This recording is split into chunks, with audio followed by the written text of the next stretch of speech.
adik-adik remaja, belajar fikih, belajar mana yang memakruhkan puasa, mana sunnah-sunnah yang lebih bagus, mana yang mengurangi pahala, puasanya tetap sah tapi kurang pahalanya, bagaimana hukumnya mimpi basah ketika siang hari. Ini banyak saya lihat anak-anak milenial, anak-anak SMA tuh, Ustaz, bagaimana hukumnya kalau kita lagi puasa siang hari mimpi basah? Ada tuh mimpi basah kalau siang tuh? Iya. Nah, puasanya sah dengan catatan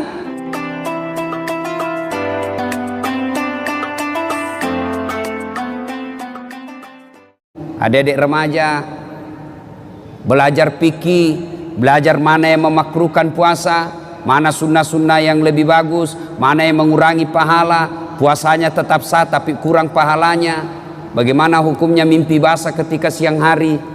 Ini banyak saya lihat anak-anak milenial, anak-anak SMA tuh, Ustaz, bagaimana hukumnya kalau kita lagi puasa siang hari mimpi basah? Ada tuh mimpi basah kalau siang tuh? Iya. Nah, puasanya sah dengan catatan begitu bangun langsung pergi mandi, bangun langsung mandi. Kalau mimpi, kalau kreatif sendiri batal, batal puasamu bosnya. Nah, itu harus ditahu semua itu, termasuk bapak-bapak. Ada yang tanya, Ustadz, ternyata kalau malam boleh berhubungan suami istri? Ya boleh selama itu kau nikah, halal. Yang tidak boleh siang, selesai sholat subuh sampai maghrib jangan kau coba-coba. Kalau kau coba dekat-dekat istri dan kau offside, kartu merah. Apa dendanya? Puasa kau 60 hari berturut-turut. 60 hari berturut-turut. Kalau malam boleh, maghrib sampai subuh boleh. Tiba-tiba ada bapak-bapak bilang, Ustaz, kalau malam betul boleh? Boleh. Masya Allah Ustaz, saya sudah 5 tahun biar malam tidak juga. Nah, kadongok kok. Makanya belajar kok bos. Ya, nah, itu semua penting kita ketahui. Ustaz, bagaimana kalau menelan ludah pada saat puasa? Itu waktu kecil kan kita bilang kalau menelan ludah batal. Akhirnya kita meludah terus. Kering tenggorokan. Boleh kalau ludah, biar kau kasih keluar lagi, masuk lagi, keluar lagi, masuk. Boleh. Yang penting kau tidak tambah. Misalnya begini, tambah. Batal itu bos. Kalau yang di dalam tenggorokanmu keluar masuk, boleh. Yang penting kau tidak jijik. Keluar lagi. Nah, boleh kalau itu. Ya. Bagaimana kalau sikat gigi di bulan suci Ramadan? Boleh. Boleh. Yang penting jangan kau telan air. Pura-pura sikat gigi. Nah, mamamu bisa kau tipu tapi Tuhan Maha tahu. Dia kalau Ramadan dia kumur-kumur 3 kali masuk, 1 yang keluar. Berarti dia korupsi 2 ini. Itu harus tahu ilmunya, semua harus kita tahu. Bapak-bapak ini, ibu-ibu yang pengantin baru harus tahu ilmunya. Mandi junub. Ada yang bilang, Ustadz katanya kalau Ramadan mandi junub, begitu selesai harus mandi junub. Begitu selesai hubungan suami istri mandi junub. Tidak. Tidak harus ketika selesai. Nanti mau sholat subuh baru mandi junub. Bukan puasa yang mewajibkan kita mandi junub, tapi sholat subuh yang mewajibkan bapak mandi junub. Ada orang dia bilang begitu selesai mandi, sebelah capek kok itu bos. Kok pengantin baru sudah buka begitu mandi kok masih baik itu kalau jam 8. Pulang taraweh begitu lagi mandi kok lagi. 2 kali mau mandi. Sekalinya mau tidur jam 11 begitu mandi lagi. Bangun jam 2 begitu mandi lagi. Sekalinya mau makan sahur begitu mandi lagi. 5 kali mandi 1 malam. Mesek kok bos. Jadi kapan mandinya? Episode terakhir. Nah, ada juga kalau misalnya cuman jangan kau ketawa anak muda, ini urusan orang tua. Nah, ada juga yang misalnya malam, nah misalnya jam 11 mau tidur. Ya. Kapan mandinya? Apakah sebelum makan sahur? Jadi kalau bapak makan sahurnya jam 2, apakah mandinya sebelum jam 2? Tidak. Bukan makan sahur yang mewajibkan bapak mandi junub. Tapi kapan? Sebelum sholat subuh. Jadi saya ulangi, sholat subuh yang mewajibkan ibu bapak wajib mandi junub, bukan karena puasa. Itu harus ditahu semua. Mendatangi kajian-kajian, tidak ada kajian maka silakan googling, cari kok di YouTube, ceramah-ceramah, cari kalau ada perbedaan pendapat, bandingkan lagi. Menurut Ustadz Abdul Somad ini, menurut Adi Hidayat ini, menurut Khalid Basalama begini. Sudah itu, yang penting kau ikhtiar, sudah berusaha mencari ilmu, kau ragu, ikhtiar, salatlah, minta petunjuk dan hidayah dari Allah. Sudah itu, hakul yakin, jangan lagi ragu. Ini sekarang kan sudah banyak ustadz-ustadz kondang kok. Iya toh? Nah, cuma jamaah sekarang bukannya mengamalkan ceramahnya Pak Ustadz, dia jadi yuri. Dia menjadi tim penilai. Wah, kalau ini ceramah bagus, kalau ini bikin ngantuk, kalau ini jelek, kalau ini. Memangnya kau menjadi festival penceramah? Amalkan ilmunya orang, bukan membanding-bandingkan. Ya, kalau bapak masih musuhan, sah puasanya, tapi sayang amal-amal Ramadannya tidak dicatat. Nanti dicatat di buku amalnya setelah dia baikan sama musuhnya, termasuk yang suami istri. Itu di Sulawesi ada orang bertengkar sama istrinya gara-gara beda capres. Ya, ibu, bapak-bapak yang pernah sakiti istri minta maaf. Bagaimana cara minta maafnya? Jabat tangannya, senyum, pandang matanya, jangan jabat tangan. Oh, senyum kok bos. Ada orang jabat tangan menakutkan matanya. Oh ya, kok tidak ikhlas itu, senyum. Sudah itu apa? Salawat kepada Nabi. Allahumma shalli ala sayyidina Muhammad wa ala sayyidina Muhammad. Berikutnya sebut judulnya dosa. Bu, maafkan saya bu. Kata istrinya, kenapa pak? Apa judulnya? Nggak enak saya ngomong sama kau ibu. Ah, sebut, kata Ustaz Dasar, harus sebut. Nggak enak. Betul kok nggak apa-apa? Nggak apa-apa pak. Apa? Mohon maaf ibu, saya pernah selingkuh. Dia bilang istrinya, nggak apa-apa bang, saya maafkan. Memang begitulah makhluk biasa, namanya manusia. Kadang kala kita hilap, saya maafkan bang, karena 2 bulan yang lalu saya juga selingkuh. Ya, nah selain itu bapak ibu sekalian, nah Ramadan, maka yang harus banyak kita lakukan, pertama banyak-banyaklah berdoa. Doa kadangkala tidak diijabah gara-gara apa? Kita tidak tahu etika dan tata cara dalam berdoa. Nah, kita harus tahu apa penyebabnya doa cepat-cepat diijabah. Saya ingin menceritakan sebuah kisah yang pernah dituturkan oleh Rasulullah Muhammad SAW. Abdullah bin Umar berkisah. Abdullah bin Umar ini anaknya Umar bin Khattab. Dia bercerita, Abdullah bin Umar, suatu kali kami mendengar Rasulullah SAW berkisah bahwa ada 3 orang pemuda melakukan musafir, perjalanan jauh. Tiba waktu malam, maka mereka mencari penginapan, tidak ada rumah, maka mereka nginap di dalam gua. Tahu gua? Tahu gua, Dek? Tahu? Nah, itu batu, lubang dalam gunung. Masuklah mereka bertiga, karena waktu itu tidak ada hotel. Masuk bertiga. Begitu mereka tidur, bangun. Saat bangun, didapatinya pintu gua sudah tertutup oleh batu. Jadi anggaplah ini, ya anggap. Ini mulut gua tertutup batu. Mereka bangun, masya Allah.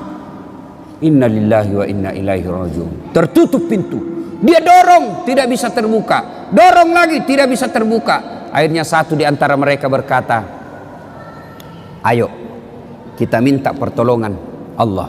Bagaimana caranya? Mari kita berdoa. Majulah orang pertama berdoa. Ya Allah, saya pernah mengurusi ibu saya. Saya bekerja di pasar. Setiap hari, jika masuk waktu siang, waktu duhur, saya balik ke rumah saya dari pasar, jalan kaki berkilo-kilometer. Saya suapi ibu saya makan, saya tuntun ibu saya makan. Selesai saya beri makan, saya kasih pakaian yang rapi, lalu saya tuntun sholat duhur. Selesai semuanya, selesai makan, selesai sholat duhur, saya balik lagi ke pasar. mengurus dagangan saya. Tiap hari aku lakukan itu ya Allah. Ya Allah, sambil dia kenang kebaikannya ini, dia berdoa kepada Allah. Ya Allah, jika mengurus orang tua, melayani ibu saya adalah kebaikan di sisimu, dan engkau merasa pantas membalasnya, maka saya mohon kepadamu ya Allah, kabulkan doaku, bukalah pintu gua ini. Tiba-tiba pintu gua bergerak, terbuka, belum, hanya geser sedikit, tapi belum bisa dilalui manusia. Selesai berdoa, dia tunjuk orang kedua. Mas bro, kau lagi berdoa. Maju orang kedua berdoa. Ya Allah, saya pernah mencintai seorang perempuan yang tak lain adalah sepupuku sendiri. Saya sangat menyayanginya. Aku ingin sekali bersamanya. Dan di suatu ketika datanglah perempuan ini meminta tolong kepadaku. Mas, tolonglah saya, pinjami duitmu, saya butuh sekali duit. Katanya ini anak muda, boleh saya pinjami kamu, tapi dengan catatan temani saya tidur satu malam. Bagaimana caranya? Nah, kau bukan muhrim. Terserah. Mau kau saya bantu? Itu. Kalau kau tidak mau, tidak usah. Saya tidak pinjami kau. Karena butuh sekali ini perempuan. Akhirnya oke, saya terima persyaratannya. Maka ketemulah mereka di tempat yang mereka telah sepakati. Pada jam yang mereka telah sepakati, datanglah ini perempuan, mulai dengan berpakaian cantik sampai telanjang bulat. Telanjang bulat, bukan telanjang segitiga, telanjang bulat. Saya tidak tahu juga, jangan kau tanya saya kenapa disebut telanjang bulat. Saya juga tidak tahu kenapa, karena memang sudah begitu sejak lahir. Ditanya saya, kenapa orang tidak bilang telanjang segitiga ya?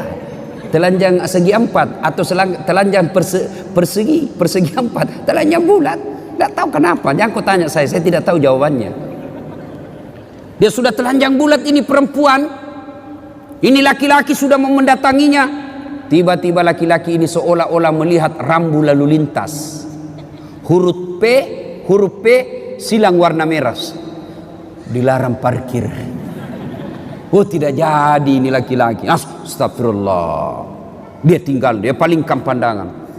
Dia bilang, ini duit. Ambil ini duit. Bagaimana? Tidak jadi. Terlanjur nih. Tidak jadi.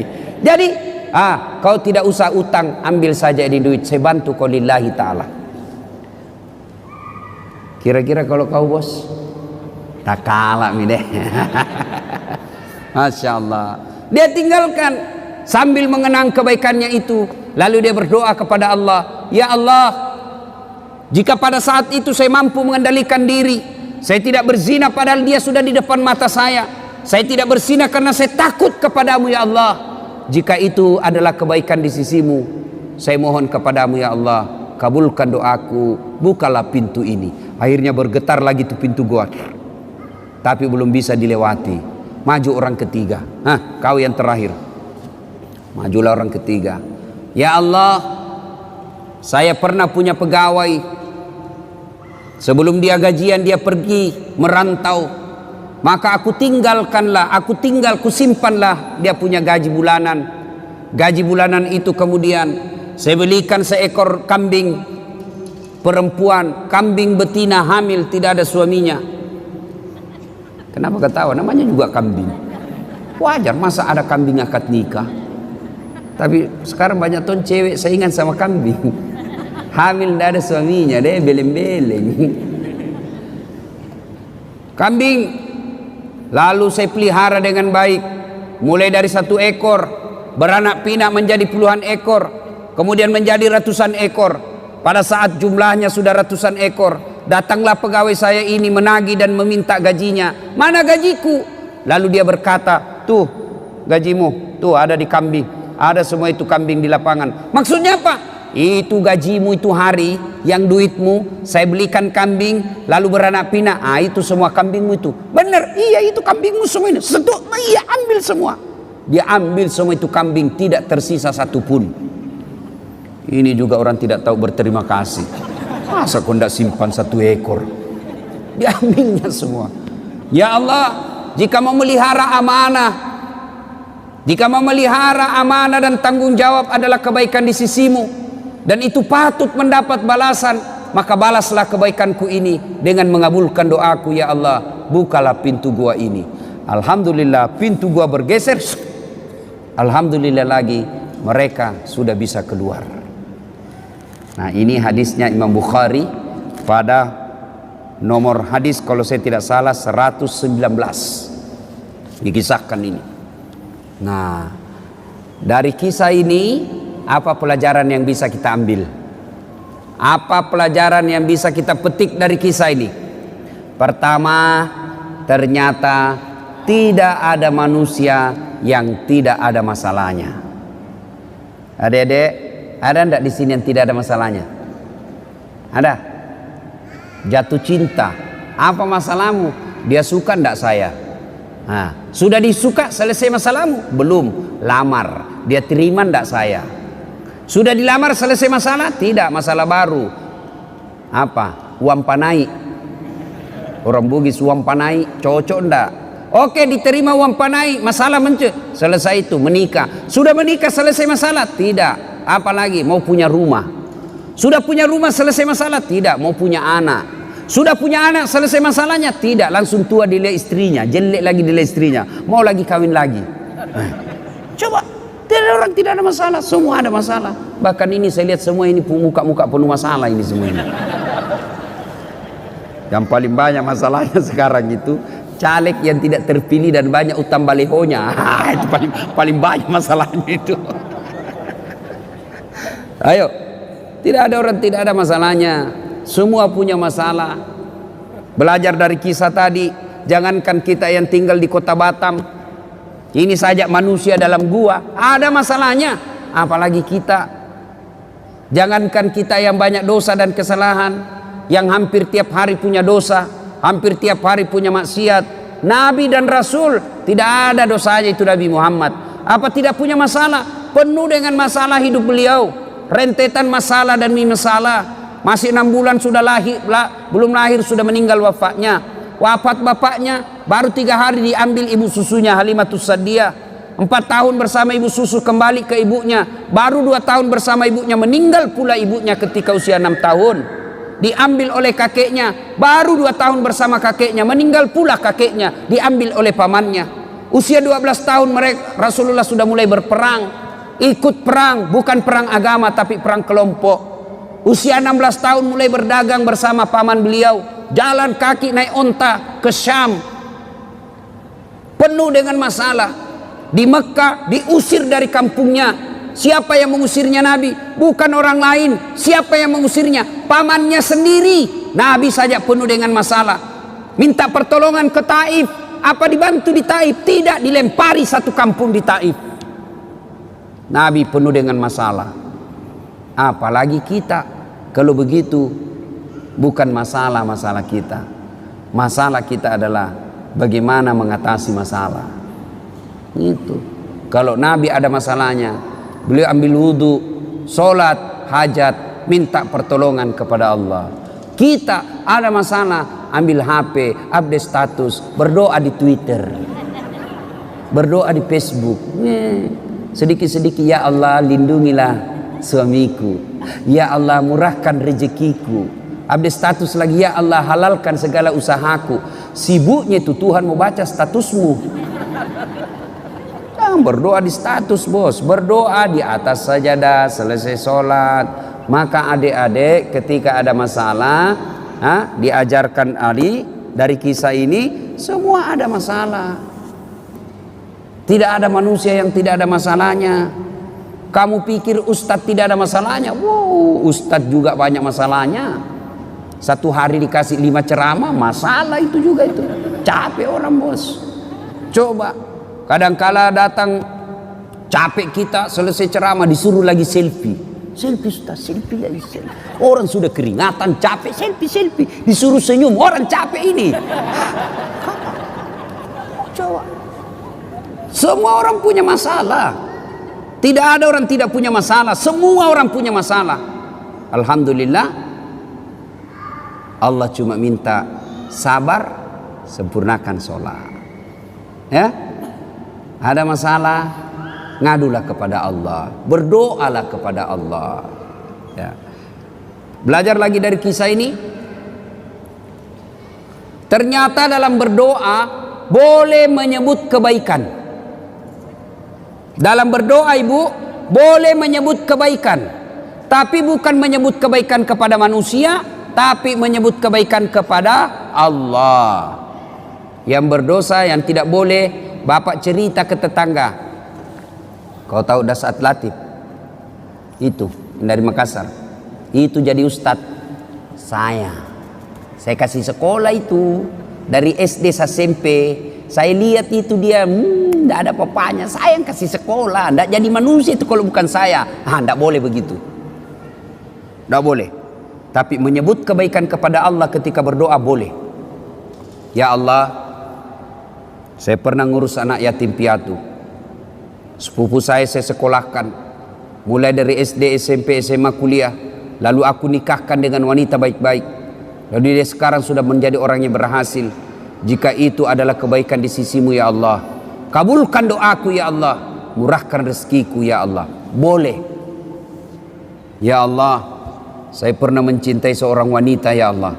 Aku sangat mencintainya. Aku sangat menyukainya. Dia pun mau sama saya, tapi mau muntah lihat saya ya.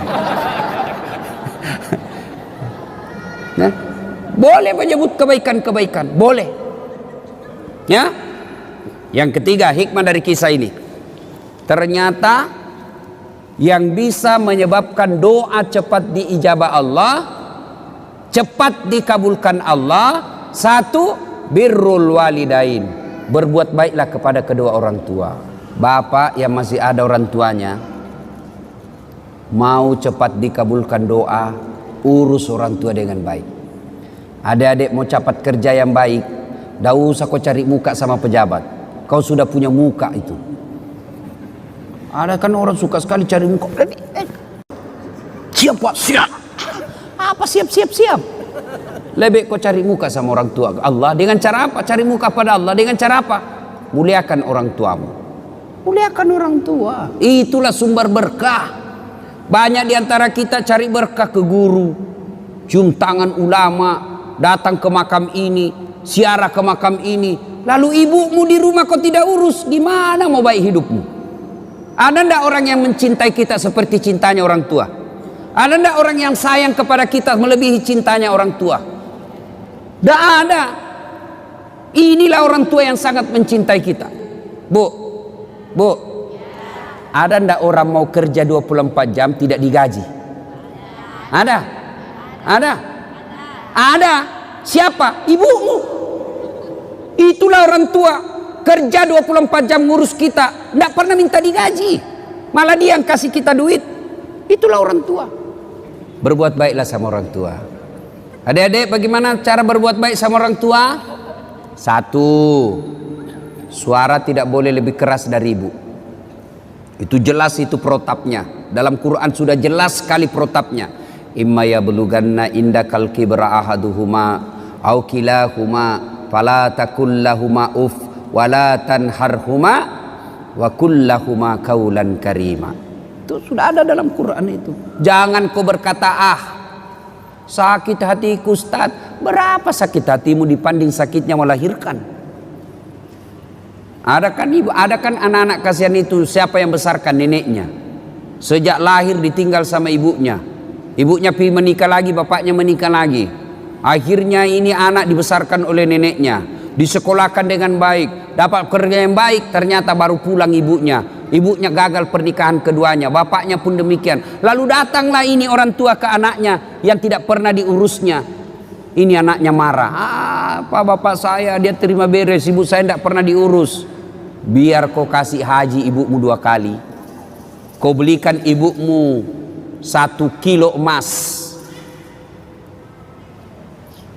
Kau bikinkan istana, belum seimbang dengan darah yang ada menetes dalam dirimu. Itu dari orang tua. Ya, jadi tidak ada jalan itu mau melawan orang tua. Jadi agar doa cepat diijabah Allah, birrul walidain. Berbuat baiklah kepada kedua orang tua. Adik-adik, saya menganjurkan pulang ini cium tangan orang tua. Kalau saya bukan cuma tangan, kakinya ibu saya cium. Ya, kalau mau berkah hidup bos, sudah muliakan orang tuamu. Allah yang ngurus kamu, bisa beli mobil, bisa punya rumah, berapa istri yang baik. Caranya apa? Birrul walidain, berbuat baiklah kepada kedua orang tua. Yang kedua, yang menyebab doa cepat diijabah Allah adalah menghindari dosa dan maksiat. Bagi kita laki-laki, dosa yang paling besar itu apa? Dosa perempuan. Tapi ini perempuan, tolong kami kerjasama. Ya, kami ini laki-laki jaga mata, tolong kalian jaga akhlak. Biar kami setengah mati jaga mata, kalau kalian gentayangan susah. Masa kita mau jalan begini terus? Ada paha, ada dada, ya pasti dia dilihat barang bagus bos. Tapi jangan kok aniaya kami. Kita ini dosa yang paling gampang membuat kita masuk neraka, mata. Mata ini yang paling gampang masuk neraka kita. Tadi lihat tiba-tiba kita sikir, tiba-tiba lihat cewek, ada cewek cantik, kelihatan pahanya. Kira-kira kalau lagi duduk depan rumah lihat cewek kelihatan pahanya, apa kau baca cowok? Apa? Bukan alhamdulillah bos. Bukan. Apa diucapkan? Subhanallah, maha suci Allah yang telah menciptakan keindahan itu. Bukan itu paha dipuji, tapi Allah dipuji karena dia ciptakan itu paha indah. Maha suci Allah yang telah menciptakan keindahan itu. Itu pahala. Orang Bugis bilang dalemak galendrong. Rezekimu itu bos. Kapan batasnya? Batasnya kedipan. Begitu berkedip, istighfar, palingkan pandangan. Astagfirullah. Jangan juga setelah kau tahan kedipannya. Pas berkedip dia bilang astagfirullah, tapi matanya tidak dipalingkan. Astagfirullah. Astagfirullah. Bukan begitu. Ya, jelas ya. Menghindari maksiat, menghindari dosa. Dan dosa buat kita ini anak muda, yang paling besar peluang kita berdosa adalah zina. Perempuan. Makanya adik-adik sekalian yang sudah sarjana atau sudah tidak punya cita-cita untuk kuliah, tamat SMA, dan kau sudah mulai pintar berdewasa mencari-cari nafkah, segeralah menikah. Tidak usah khawatir, rezeki Allah yang ngatur. Nah, menghindari maksiat, menghindari dosa. Dan yang ketiga yang membuat doa kita cepat diijabah Allah adalah memelihara amanah. Amanah tidak mesti jabatan. Ini kita semua ada amanah kita. Tanggung jawab kita ada. Ibu bapak orang tua tanggung jawabnya apa? Ngurus anak. Ketua RT amanahnya apa? Ngurus rukun tetangga. Caleg amanahnya apa? Suara rakyat. Itu semua amanah. Orang yang memelihara amanah maka akan mengabulkan, akan menyebabkan cepat doanya dikabulkan Allah. Saya bukan caleg Ustadz, anggota DPR bukan, ketua RT bukan, ketua organisasi bukan. Apa amanah yang Allah berikan kepada kita? Amanah yang Allah berikan kepada kita adalah anggota tubuh. Ini semua nanti akan ditanya. Mata kita akan ditanya, tangan kita akan ditanya, kaki kita akan ditanya. Dalam Al-Quran kan Allah jelaskan, Bismillahirrahmanirrahim. Al-yawma nahtimu ala afwahihim wa tukallimuna aydihim wa tashhadu arjuluhum bima kanu yaksibun. Tangan kita akan bicara, mulut kita akan bicara, kulit kita akan bicara atas segala nikmat. Nikmat itu amanah yang Allah berikan kepada kita. Mata ini amanah yang Allah berikan, maka jangan dipergunakan kecuali yang bermanfaat. Cara membersihkan anggota tubuh dari dosa. Anggota tubuh ini dibersihkan dari dosa dan kesalahan. Bagaimana caranya? Salah satu caranya ketika wudhu. Berapa kali minimal kita wudhu? Minimal 5 kali. Sholat 5 waktu. Maka Nabi mengajarkan setiap wudhu kau doa. Mulai dibasuh tangan, jari-jari mulai. Itu sudah diajarkan doa. Ya Allah, ampuni dosa yang telah dilakukan tangan saya. Tangan kanan jari-jarinya masuk, jari-jari kiri masuk, yang panjang kukunya hati-hati, bisa masuk setan di situ. Sambil berdoa, ya Allah, ampuni dosa yang telah dilakukan tangan saya. Lalu dibasuh lagi mulut, kita berdoa lagi, ya Allah, ampuni dosa yang telah dilakukan mulut saya. Disunnahkan masukkan jari-jari, syukur-syukur kalau bisa sikat gigi.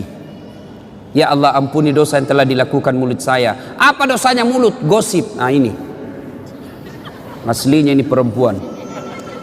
Atau ada laki-laki tukang gosip? Kelainan jenis kelamin kok itu. Kalau perempuan memang fitrahnya itu tukang gosip. Gini duduk-duduk begini damai tapi gersang. Dia ada tapi matanya itu sinis. Nah itu tuh. Ya, nah dibasuh lagi hidung, basuh hidung dimasukin, sunnah itu, masukin air sedikit, baru keluarin. Nah, baca ya Allah, ampuni dosa yang telah dilakukan hidung saya. Apa dosanya hidung? Kau lebih tahu lah. Mencium yang bukan landasannya. Sudah itu membasuh wajah. Nah, ini yang paling banyak. Ya Allah, ampuni dosa yang telah dilakukan oleh mata saya dan putihkanlah wajah saya di padang mahsyar kelak. Nah, apa dosa mata? Ngintip. Nah, itu dosa. Maka kita minta ampuni dosa yang telah dilakukan mata saya dan putihkanlah wajah saya di padang mahsyar kelak. Salah satu tanda umatnya Rasulullah nanti di akhirat, wajahnya bercahaya ibarat bulan. Nah, sudah itu dibasuh lengan. Ini yang paling banyak kita salah. Basuh lengan sunnahnya dari jari ke siku. Ya toh berarti prakteknya begini kan? Tapi yang kita praktek apa? Siku ke jari, buka keran.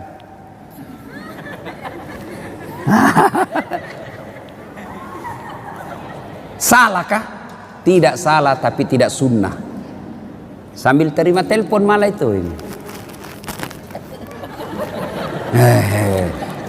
Beleng-beleng. Ya. Ya.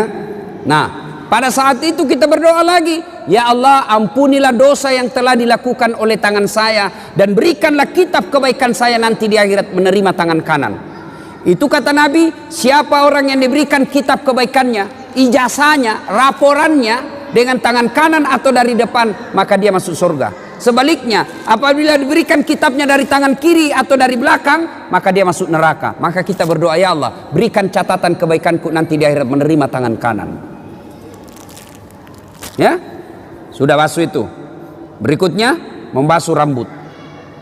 Ketika dibasuh rambut, disunnahkan lagi berdoa, ya Allah, ampunilah, ya Allah, haramkanlah diri saya disentuh api neraka. Dibasuh. Sudah itu basuh telinga, ampunilah dosa yang telah dilakukan telinga saya. Dan basuh kaki, ya Allah, ampuni dosa yang telah dilakukan kaki saya dan lekatkanlah kaki saya di jembatan Siratal Mustaqim nanti. 5 kali bos kita berdoa sehari semalam. 5 kali. Masa Allah tidak ampuni dosa? Cuma yang jadi masalah, kadangkala kita wudu buru-buru selesai, bahkan sambil menyanyi, yo ayo, yo ayo, yo ayo, ay. Inilah 3 yang membuat doa kita cepat diijabah Allah. 1, birrul walidain.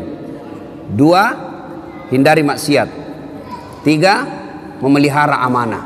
Kalau 3 hal ini dilakukan pada saat bulan suci Ramadan, maka banyak-banyaklah meminta kepada Allah. Dalam bulan suci Ramadan, Allah malu tidak mengabulkan doanya orang-orang yang berdoa. Maka manfaatkanlah bulan suci Ramadan, banyak-banyak berdoa. Saya sudah berdoa Ustadz, sudah saya lakukan itu yang 3 sunnah tadi ini. Kenapa doaku tidak dikabulkan Allah? Berarti apa yang kalian minta tidak baik buat kalian. Ya Allah, mudah-mudahan suamiku bisa beli mobil. Malah mobil terjual.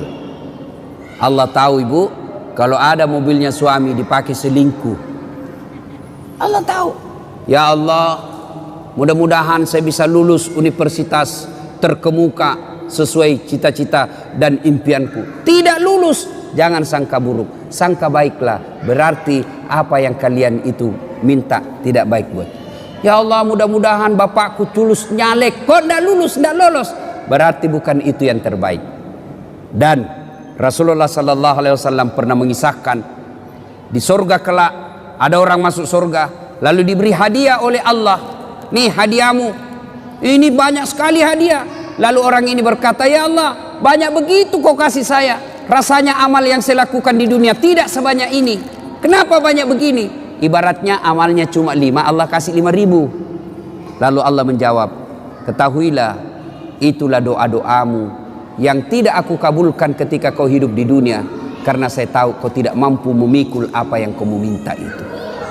Berarti tidak ada doa yang tidak diijabah. Yang ada adalah Allah menunda doanya selama doa itu kita lakukan dengan sebaik-baik.